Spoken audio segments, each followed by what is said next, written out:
I wanted to support really local companies or farmers directly because we thought that it was what was better, let's say, for the economy of the country. That's how we saw it. This episode is proudly brought to you by Mapper Forward's workshop. It's time to become a coffee consultant. Learn how to diversify your revenue streams and create freedom from your day job while saying goodbye to that alarm clock forever by becoming a consultant within the coffee industry or directly to consumers who have shifted towards home brewing and home roasting. Protect your income from challenging times in the coffee value chain by taking this course today. Go to mapperforward.coffee/workshops or click the link in the show notes for details. Welcome to the Daily Coffee Pro by Map It Forward, friends. I'm your host, Lee Safar, and this is episode 1 of a 5-part series that I'm very, very excited about. This has been probably, for me, the most anticipated series of 2024 since we met. So let me tell you who the guest is. We have Angel Barrera. The reason I am confused by that is because, guys, you all know Angela Barrera, and now we have Angel or Angel Barrera coming with us today from Belco. So, Angel, welcome to the podcast for the first time. Thank you very much, Lee. It's a pleasure. It's a pleasure to be here. The pleasure is mine. You are like the gift that 2024 gave me. Meeting you and finding somebody who I could have the kind of conversations that we have about coffee, me, you, and our friend Felipe. I'm very grateful to Felipe for introducing us. He knew we were going to get on really, really well, and he was right. You are one of the smartest people I've met in coffee. Oh, so, thank you very much. You're welcome. That's very kind. That's very kind from you. And same thing. It was a big pleasure meeting you. I think we had a very, very good time. Yeah, we did. We had a lot of fun. in Dubai was fun between the three of us, wasn't it? Yeah, it was really good. And I met you in a moment of my professional life that I had more work, and you know it. I think. Yeah. Oh yeah, it was. And we won't talk later on. I mean, meeting you was a breath of fresh air for me in coffee. No disrespect to anybody that I know in coffee, but you talked to me about things to do with coffee in a way that was emotionally intelligent as well as smarts intelligent, like cognitively intelligent. So we're going to talk in this series, folks, about logistics and financing of moving coffee. But let me be very clear. We could have picked anything in coffee to talk about, and we would have had a fantastic conversation. And here I'm giving you an insight into what 4 or 5 days was like with Angel and Felipe and I here in Dubai, because it was just constant, amazing conversation. You guys know Felipe from the podcast. He's been on many times. This is the first of, I'm sure, many times that Angel's going to come on the podcast. So to get us started, as we head into this whole series about the logistics and financing of moving coffee, in this episode, we're going to talk about the fundamentals of freighting coffee, and we're going to look at that from the conventional perspective. A lot of people might not be aware of how large a role the freight and the logistics of coffee plays in everything to do with coffee. And that's what we're going to talk about for probably the first time on the podcast, which is why we picked this of all of the things that Angel could talk about. And there's going to be a sailing boat involved in all of it, so which is a very cool thing to talk about. Before we get started, tell us about you and tell us about Belco. Okay, so as you say, my name is Angel Barrera, not Angela. Not Angela Barrera. Angela Barrera. I have been in coffee basically all my life for personal reasons. I'm the 4th generation of a family producing coffee in the west part of El Salvador, in the department of Santa Ana. So my family has been growing coffee for over 100 years. Wow. So that's let's say the beginning of my story. It starts with coffee because I was born already into this world. You know, some people tell you, "Ah, once you get into coffee, you don't get out." I didn't have the chance, the opportunity. I was in since the You were beginning. forced into it from birth. Yeah, exactly. In a way. Then I moved to France to study. I'm a food engineer, and I have a master in food technology, um, a master in science in food technology related to what French call terroir products, or let's say local products. This is how I met Belco in 2012 when I get in. Belco at that time was a traditional trading house. I got into Belco. I came with my ideas, very different ideas of how you buy coffee. I was not, or I had no, I couldn't believe that you buy coffee in Switzerland. For me that was not. For me, that was not normal. Maybe for some people it's logical. For me, it was not. And We're all asking questions about that, bro. yeah, possibly. So I wanted to change that a little bit, and I start taking over the purchasing department of Belco, little by little. At that time, it was in the hands of the founder of Belco, Nicolas Bélanger. So I start taking it little by little, buying only from producers and local exporters. I had this idea or this belief, and I was supported by Alex, who is our current president at the time. He was taking over the management of the company, of not working with multinationals. So I wanted to support really local companies or farmers directly, because we thought that it was what was better, let's say, for the economy of the country. That's how we saw it.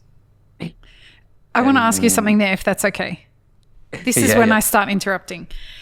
And that's going to happen a lot through this conversation, folks. So just be patient. This is what exactly like a conversation that we would have if it was the three of us sitting around talking. What inspires you to go, or what gives you the confidence to go into a company like Belco and to turn around and say, I want to change the way that you do business?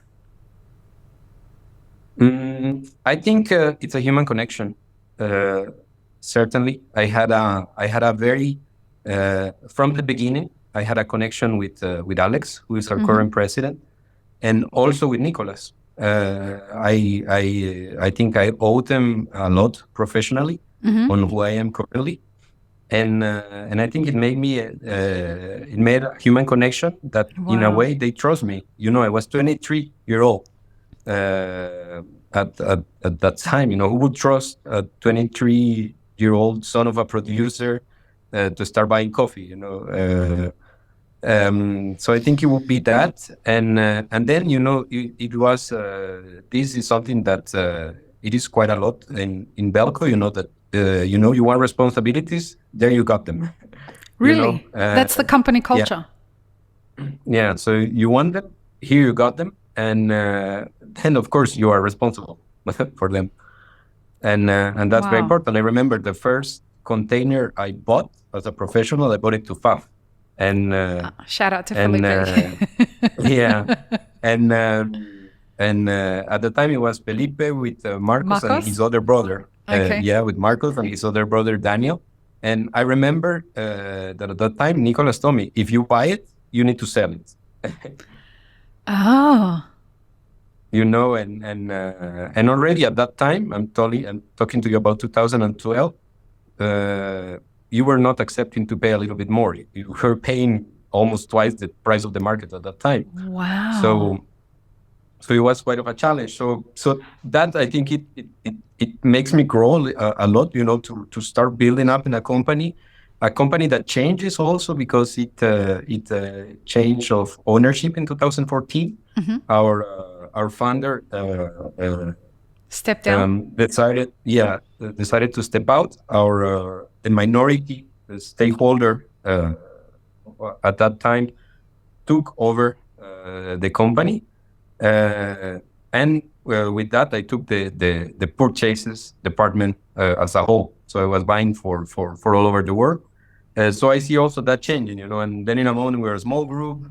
Then I start hiring people, I start training people, I start working with people abroad as well. In a moment I became partner as well. How old were you at the time? 20, 24, 25-year-old. Wow. More or less. Okay. and Alex is just 2 or 3 years older than me, Oh, wow. He's not that, he's quite young as well. Wow. So when you're trying to grow Belco, well, when you're all deciding that this is the direction that you want to take Belco in and the company culture is supporting that, it sounds like it's happy to support you through that growth and to push through with any kind of risk that you're bringing, as long as it's, you're going to follow that risk through.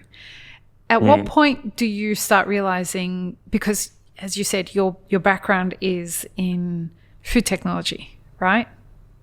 At what point does logistics start to become a part of your career? Is that the point when you start to realize something needs to change, or is it after you start doing it for a while, then you realize something has to change about the logistics in coffee? I think that there are two things. You need to know fundamentals.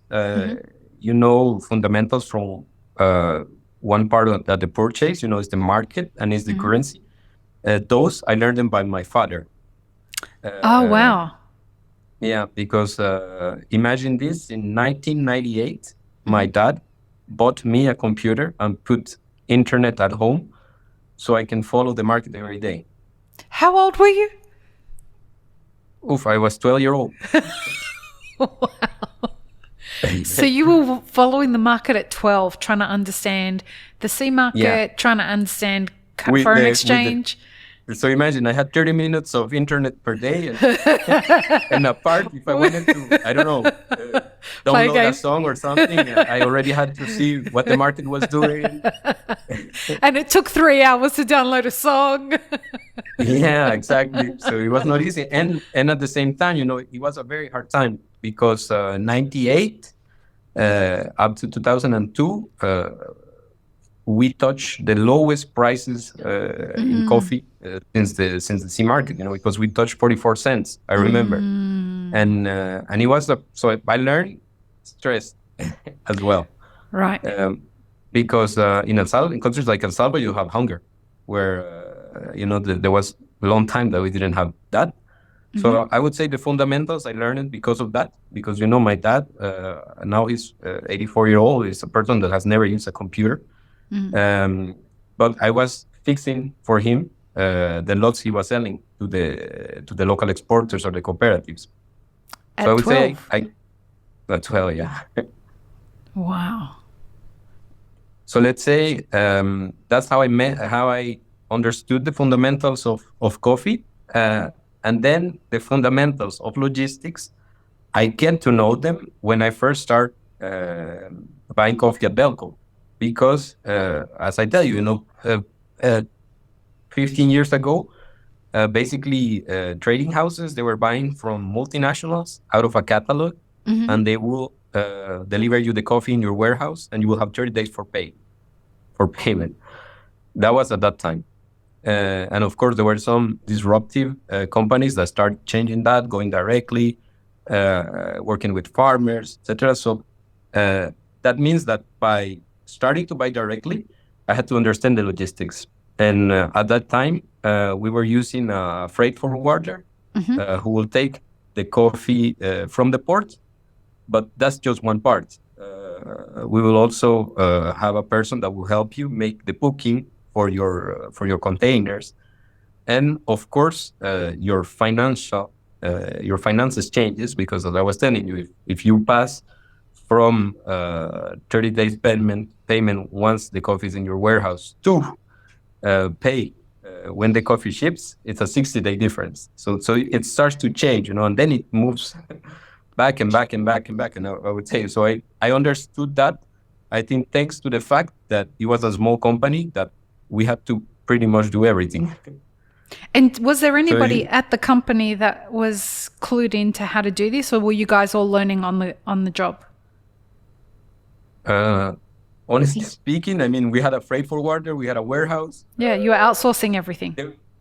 There were our service providers, but then it was up to you, you know. Then I had a person at that time in accounting who was paying, you know. So I was like checking over all the documents, and then this lady will pay.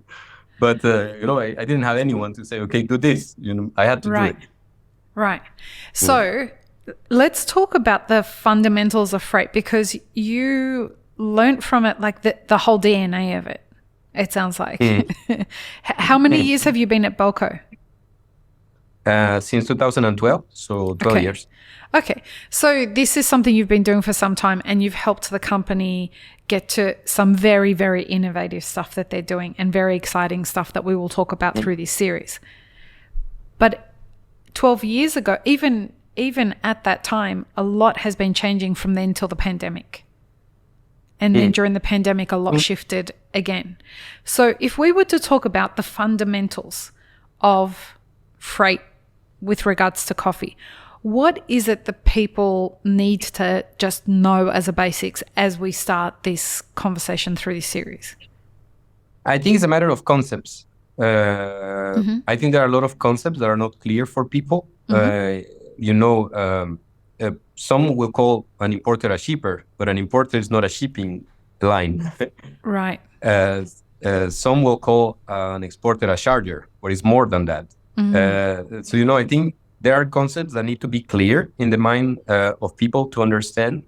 I'll tell you why, and this is my idea, because sometimes we tend to minimize what some people do, or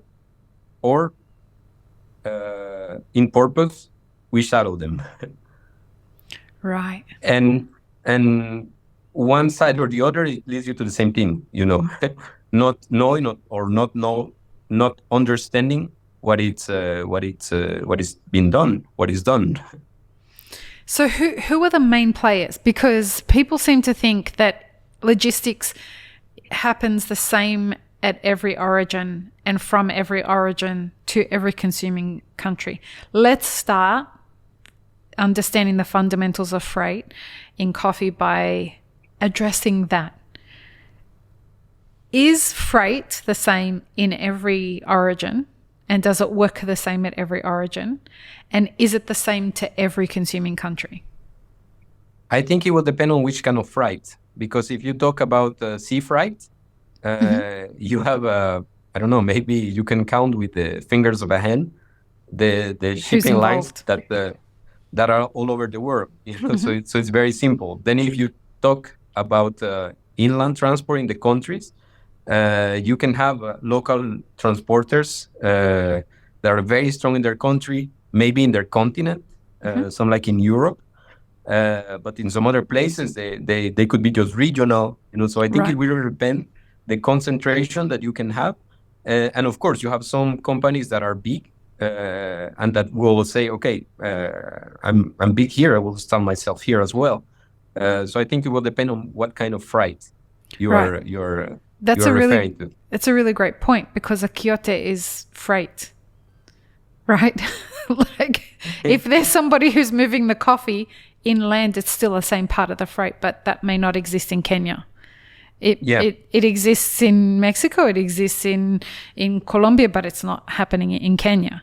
So this is the kind of thing that I really want people to understand, is people think that, you know, a lot of people think that they just need to care about the coffee once it lands in their country.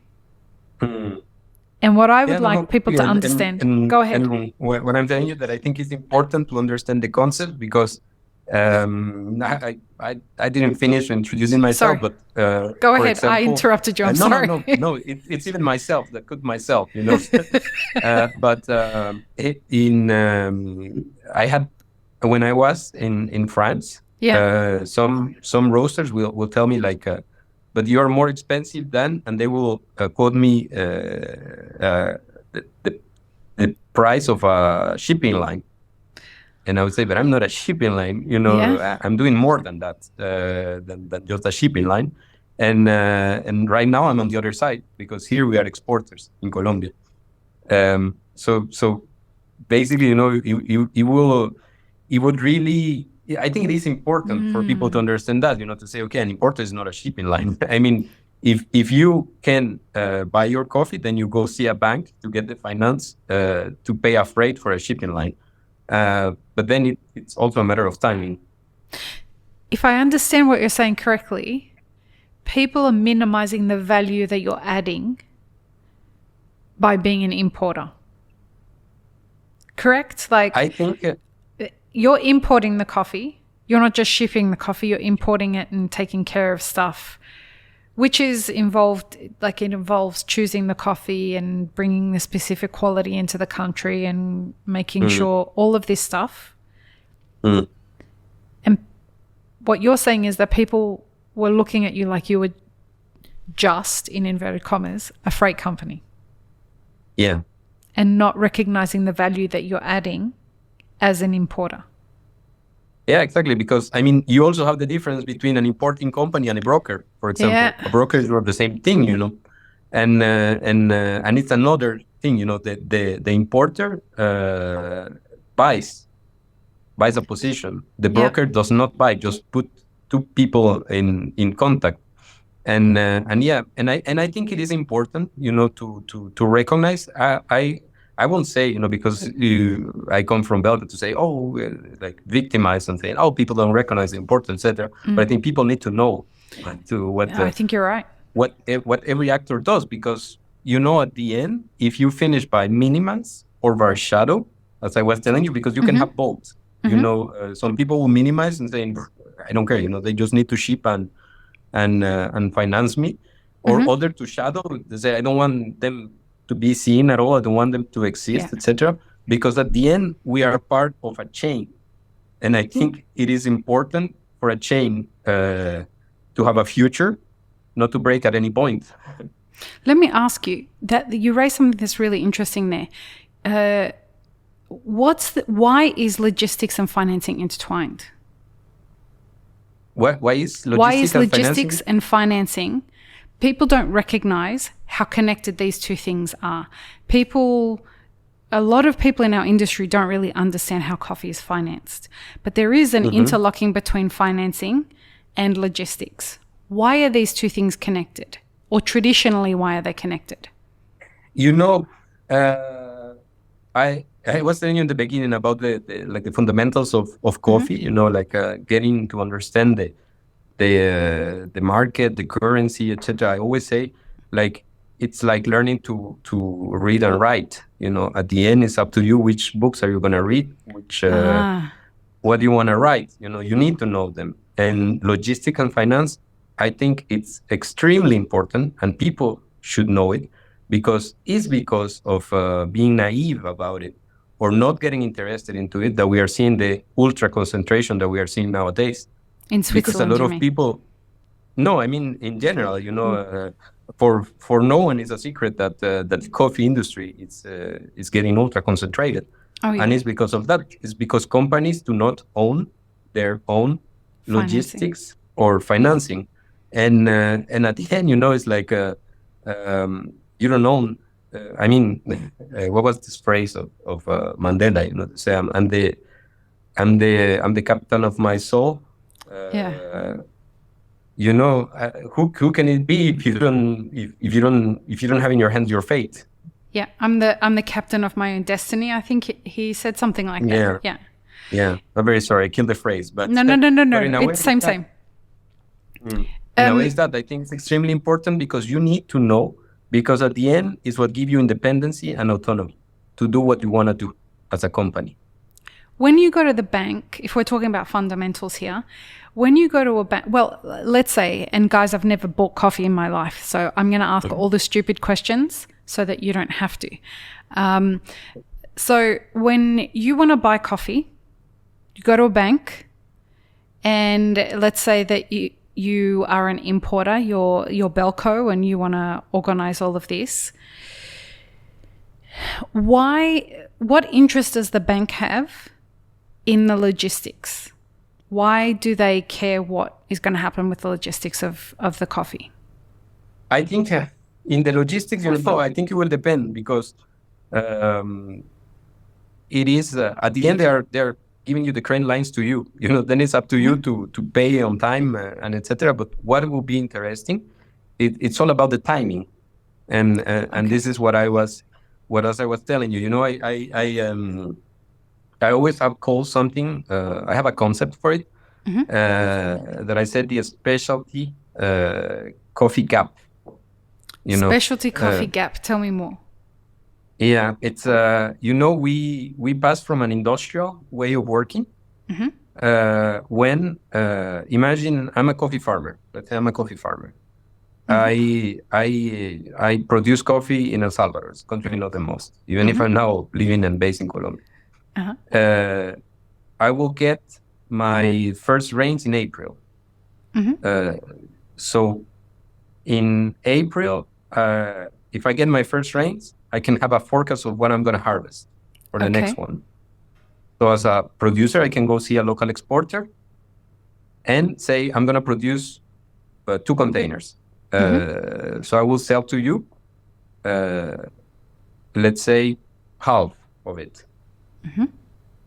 The local exporter will give you, let's say, 30% of your first container at that moment when you sign. Then they are going to give you 40% more once you do the picking. And because you need to pay the pickers, you need to pay the transport to their meal, whatever. And then they will end up, once you finish delivering, pay you everything. So let's say you finish delivering by February, in March you have paid. What I call the specialty coffee financial gap is that you went from that, imagine, so I became a specialty coffee producer. And I will sell directly to a roaster. What I was looking my whole life to do, that coffee will be ready to ship in March. I will ship it, and at that time I will be paid. Right. But I passed from being paid partially in May, September, etc. You have to wait the whole time. Yeah, right. Yeah. So you have to finance everything yourself up until then. Exactly. So this is a really financial gap that most of the farmers have to face, also exporters, and how you face it.